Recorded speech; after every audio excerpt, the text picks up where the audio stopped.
Anda menyaksikan Prime Talk, tajam mendalam, saya Andini Effendi. Menjaga amanah beasiswa negara di balik kontrak beasiswa negara menjadi tema malam ini. Jangan pernah hitung-hitungan dengan negara. Buktinya Republik ini tidak menghitung memberi beasiswa. Itulah pesan dari Menteri Keuangan Sri Mulyani kepada para penerima beasiswa dari negara. Pemerintah mengultimatum keras para penerima beasiswa yang dibiayai dari uang negara jika melanggar kontrak kesepakatan.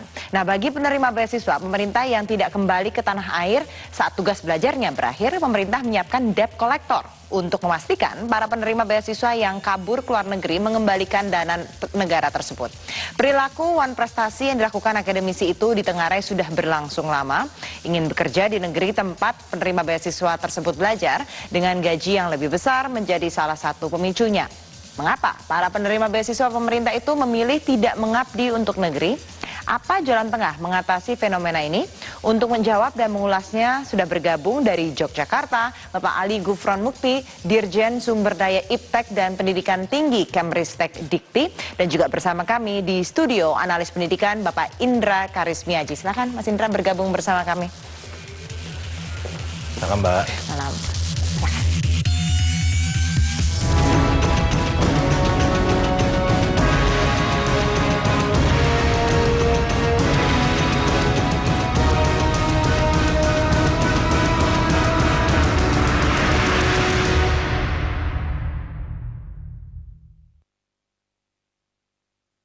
Para penerima beasiswa dari pemerintah yang melanggar kontrak dengan tidak kembali ke tanah air saat tugas belajarnya berakhir, kini terancam sanksi tegas. Tidak tanggung-tanggung, pemerintah menggunakan jasa debt collector untuk memastikan para penerima beasiswa yang kabur ke luar negeri mengembalikan dana negara tersebut. Perilakuan prestasi yang dilakukan akademisi itu ditengarai sudah berlangsung lama. Salah satu faktor utamanya yaitu ingin bekerja di negara tempat penerima beasiswa tersebut belajar dengan gaji yang lebih besar. Menteri Keuangan Sri Mulyani pun pernah mengingatkan agar penerima beasiswa dari pemerintah untuk membalas jasa negara dengan kembali ke tanah air selepas belajar dan mengabdi bagi bangsa. Jangan pernah hentikan perasaan mencintai Republik Indonesia. Berikan yang terbaik. Jangan pernah punya reservasi untuk memberikan yang terbaik untuk negara ini. Jangan pernah hitung-hitungan aja. Jangan pernah hitung-hitungan. Buktinya Republik tidak menghitung waktu ngasih beasiswa ke Anda. Betul? Di sisi lain, Lembaga Pengelola Dana Pendidikan atau LPDP sebagai salah satu penyalur beasiswa berplat merah di tahun ini menaikkan anggarannya dari 2,5 triliun menjadi 22,5 triliun rupiah. Bahkan, jumlah penerima beasiswa pemerintah melalui LPDP juga ditargetkan meningkat menjadi 5.000 orang. Tim Liputan Metro TV. Saya langsung ke Pak Ali Gufron. Pak Ali, ini ironi begitu di Hari Pendidikan di mana pemerintah sudah memberi investasi bagi putra-putra bangsa begitu, namun banyak yang tidak kembali. Nah, apakah dari Menristek Dikti ini ada datanya berapa banyak sih yang sudah menerima beasiswa negara ini tapi tidak kembali lagi ke Indonesia? Baik Mbak Andini, ya saya biasa dipanggil Gufron. Pertama kami sampaikan selamat Hari Pendidikan Nasional. Yang kedua, ya tentu sebetulnya yang tidak kembali itu ada beberapa hal. Ya. Tidak sesuai dengan tepat waktu karena pembimbingnya berkeinginan untuk melanjutkan di situ karena kalau pulang, nah itu bisa tidak selesai.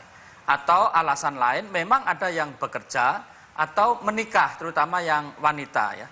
Tetapi jumlah keseluruhan itu sebetulnya tidak relatif, tidak terlalu besar ya. Karena mencari pekerjaan di sana juga tidak begitu mudah juga ya, kecuali memang extraordinary ataupun juga ada kesempatan-kesempatan. Begitu.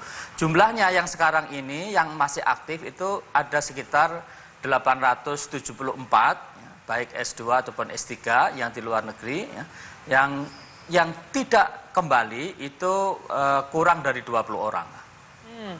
Ada sanksinya Pak bagi orang-orang yang tidak kembali ini meskipun mungkin tadi seperti Anda katakan misalnya menikah dengan orang lain atau mendapat pekerjaan di sana, apakah ada sanksi administratifnya begitu untuk mereka? Oh iya, jelas. Jadi sebelum berangkat kan harus juga memahami aturan mainnya.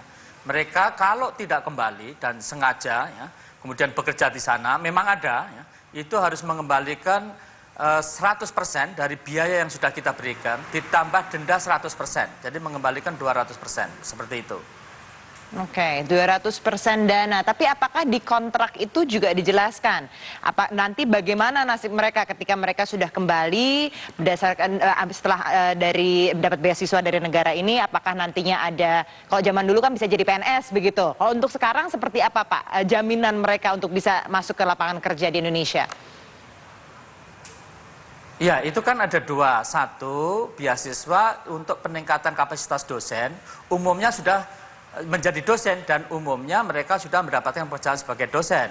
Itu pun juga ada yang tidak kembali. Tapi juga seperti di LPDP ada yang fresh grade ya, yang belum punya pekerjaan.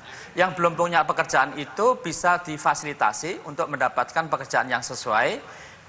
Meskipun juga mereka ini kan memiliki satu keunggulan-keunggulan. Jadi sebetulnya tidak terlalu sulit untuk mendapatkan pekerjaan di Indonesia.